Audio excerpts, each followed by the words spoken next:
Hello दोस्तों।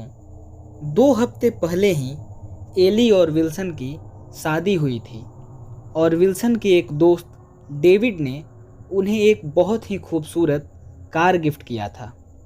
Car को देखकर एली मचल गई कि उसे इसी गाड़ी में बैठकर घूमने जाना है। विल्सन ने बहुत समझाया भी कि अभी वो उसे कहीं नहीं ले जा सकता क्योंकि उसकी बिजनेस मीटिंग है, लेकिन फिर भी एली नहीं मानी। शायद विल्सन भी यही चाहता था कि वो एली के साथ कुछ वक्त बिताए। उनकी ये शादी उन्हीं की मर्जी से हुई थी, या यूं कहें कि एली की फैमिली पर विल्सन ने एक बहुत बड़ा एहसान किया था। एली के पिता दिल के मरीज थे। एक दिन सब्जी मंडी से लौटते वक्त उन्हें वहां दिल का दौरा पड़ गया। उनकी तबीयत काफ़ी बिगड़ गई। विल्सन उन्हें हॉस्पिटल लेकर गया और इलाज का पूरा खर्च भी उठाया। इसी बीच विल्सन ने हॉस्पिटल में ही पहली बार एली को देखा और पहली ही नज़र में एली उसे पसंद आ गई। विल्सन किसी भी कीमत पर उसे पाना चाहता था। धीरे धीरे विल्सन ने उसके घर पर आना जाना शुरू किया। एली की सौतेली माँ को विल्सन बहुत पसंद था क्योंकि विल्सन बहुत ही अमीर आदमी था और उसका अच्छा खासा जूतों का बिजनेस था।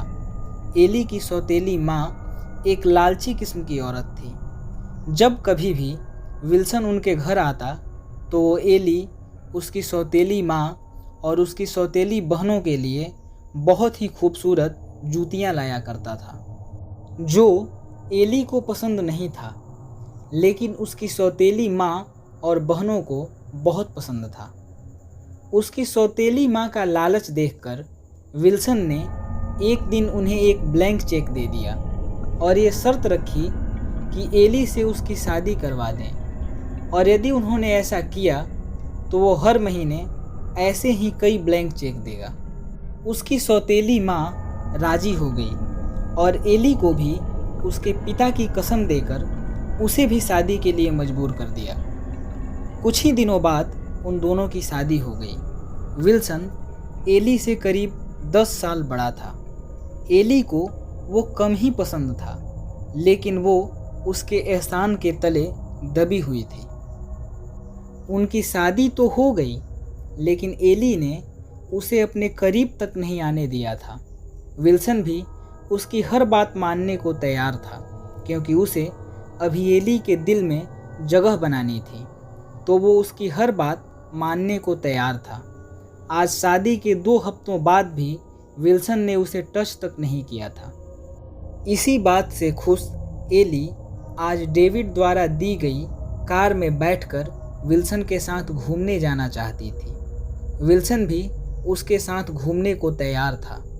आज रात 8 बजे वो दोनों घूमने निकल रहे थे ताकि सुबह होते होते वो गोवा पहुंच जाएं।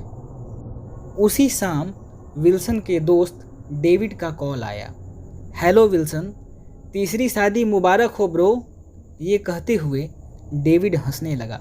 साथ ही साथ विल्सन भी हंसने लगा। अरे डेविड, अपन को क्या, अपन को तो बस लड़की चाहिए। तुम्हें क्या लगता है अपन अमीर कैसे बना होगा? कौन सा बिजनेस करता होगा? अरे जूते की फैक्ट्री तो मेरे ग्रैंड पा की है। अपन तो यहाँ फिल्में बनाकर अमीर हो गया है। बस देखता जा, इस बार बहुत ही बड़ी मछली फंसी है जो बहुत पैसा कमाएगी। हंसते हुए विल्सन ने बोला। अच्छा, मुझे दर्शन कब करवाएगा अपनी बड़ी मछली के? तूने तो स्वाद भी ले लिया होगा ना? अरे कहाँ यार, बड़ी तेज है ये। अभी तक अपन को टच भी नहीं करने दिया, और तो और सेपरेट रूम में ही रहती है। लेकिन अपन भी कम नहीं है। उसके रूम में, उसके बाथरूम में सब जगह कैमरा फिट करवा रखा है। चल अभी अपन बाद में बात करता है। तू जो गाड़ी दिया था ना, उसी में अपन की मछली घूमना चाहती है, तो आज उसे लेकर अपने उस फार्म हाउस पे आऊँगा। तू तैयार रहना। ये कहते हुए विल्सन ने कॉल कट कर दिया। कुछ ही देर बाद एली और विल्सन अपनी उस रेड कलर की गाड़ी में बैठकर कहीं जाने के लिए रवाना हुए। एली बहुत खुश थी। आज पहली बार वो इतनी बड़ी गाड़ी में बैठी थी। विल्सन ने गाड़ी का एसी ऑन किया और म्यूजिक प्लेयर में म्यूजिक चला दिया।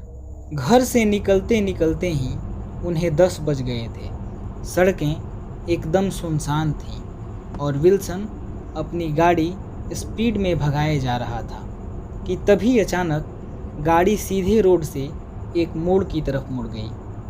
ऐसा होते ही विल्सन ने गाड़ी को रोक दिया और पीछे मुड़ते हुए वापस सीधे रोड पर चलने लगा। लेकिन गाड़ी अनियंत्रित होकर फिर से उसी मोड़ पर मुड़ गई।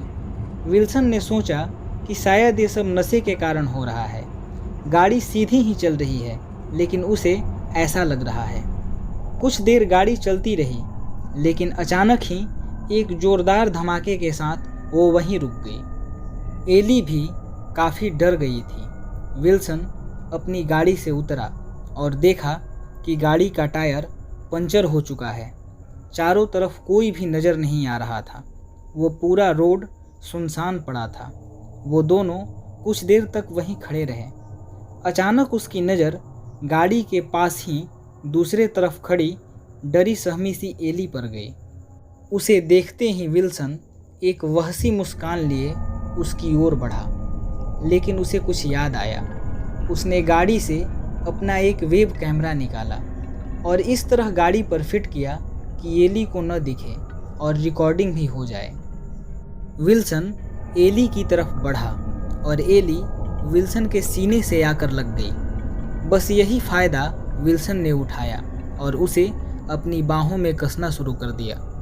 लेकिन अचानक गाड़ी की फ्लैश लाइट ऑन ऑफ होने लगी।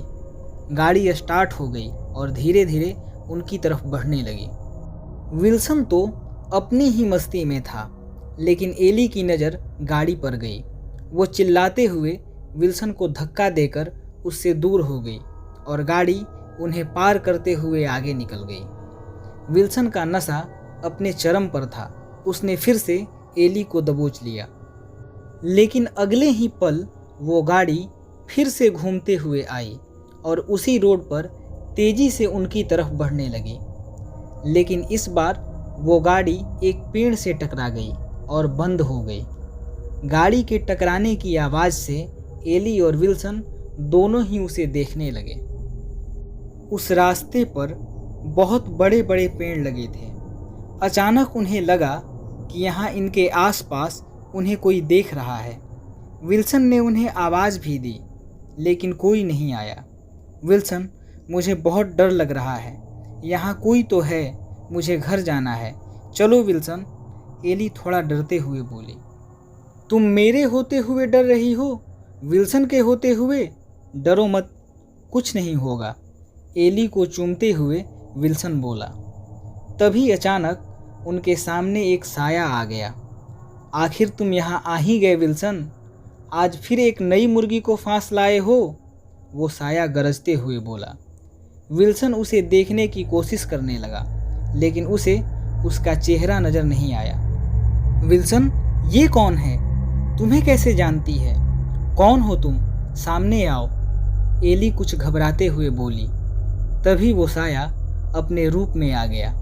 वो एक बहुत ही खूबसूरत लड़की थी, जिसने एली की तरह ही एक रेड कलर का ऑफ शोल्डर गाउन पहन रखा था। क्या हुआ विल्सन, चौंक गए तुम? तुम्हारी वो फिल्म अभी तक पूरी नहीं बनी क्या? और आज उसे पूरी करने के लिए इसे लेकर आए हो?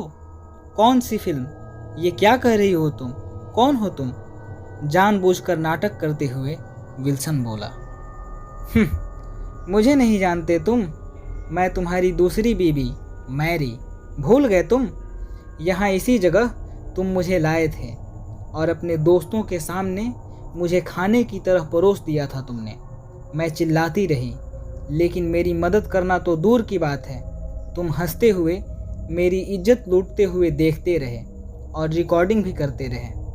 फिर तुम लोगों ने मुझे मार डाला और यहीं दफन कर दिया। अभी देखना, कुछ ही देर में तुम्हारे वो तीनों दोस्त आते ही होंगे। ये कहते हुए मैरी हंसने लगी और हंसते हंसते उसका रूप चेंज होने लगा।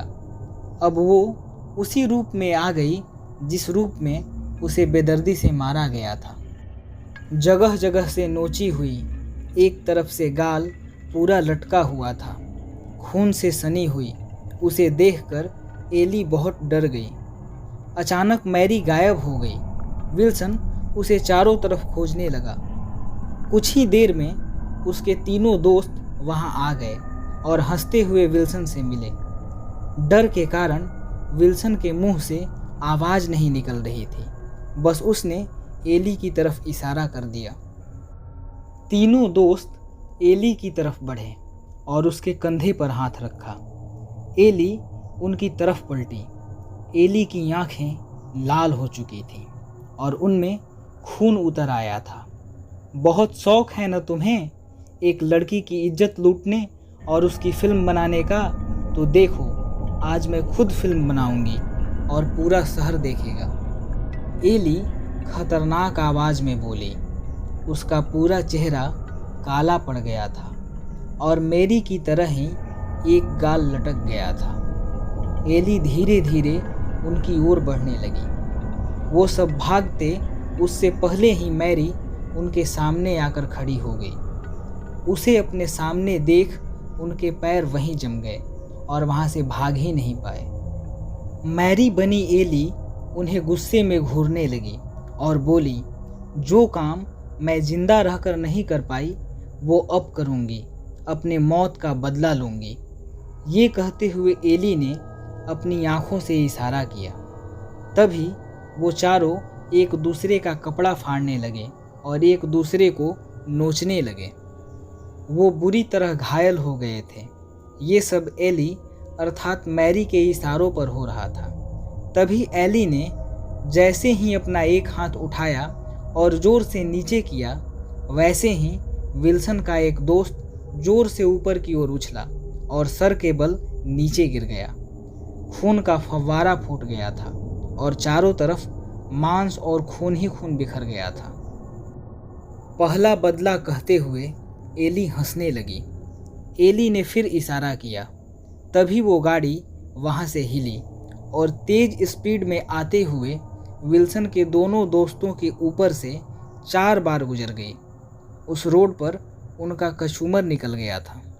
इतने में ही आसमान में चित्कार के साथ गिद्ध, उल्लू और चमगादड़ों के झुंड आए और वहां बैठकर वो मांस नोच कर खाने लगे। अब एली ने एक और इशारा किया। जैसे ही उसने इशारा किया, वैसे ही कुछ गिद्ध और चमगादड़ों ने विल्सन पर हमला बोल दिया। वो उसे बुरी तरह नोच कर खाने लगे और जब पेट भर गया तो उसे वैसे ही जिंदा छोड़कर उड़ गए। विल्सन दर्द से चिल्ला रहा था। अगले ही पल एली ने एक जोरदार छलांग लगाई और विल्सन के पास पहुंच गई। उसने उसे मार डाला और उसका सारा मांस नोच कर खा गई। सुबह के 5 बजे अचानक ही डेविड के फ़ोन पर कॉल आया। डेविड अच्छे से तैयार हुआ और अपने एक दोस्त को फ़ोन किया। हेलो जोसेफ, चल, विल्सन ने बुलाया है, उसी सीक्रेट रोड पर जिसे हमने हॉन्टेड हाईवे बनाकर लोगों को आने जाने से रोक रखा है। विल्सन आज फिर फिल्म बनाने के लिए नई मुर्गी लाया है, जल्दी चल। ये कहते हुए डेविड अपने घर से बाहर निकल गया और इधर उसी हाईवे पर एली अपने भयानक शक्ल के साथ उन दोनों का इंतजार कर रही थी।